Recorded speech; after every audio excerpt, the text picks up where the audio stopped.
खोली ना शीतली मैया सोब्रन के मड़िया दर्शन दिहिना आपन। अरे खोली ना शीतली मैया सोब्रन के मड़िया दर्शन दिहिना आपन। पनवा ऐसन मैया पातर हई फूलवा ऐसन सुकावार।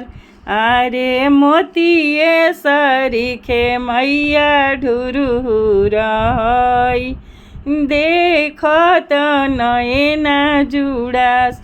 अरे मोतिये सरीखे मैया ढुरुहुर हई देखत नयना जुड़ास। अरे खोली ना शीतली मैया सोब्रन के मड़िया दर्शन दिहिना आपन। अरे पनवा ऐसन मैया पातर हई फूलवा ऐसन सुकावार।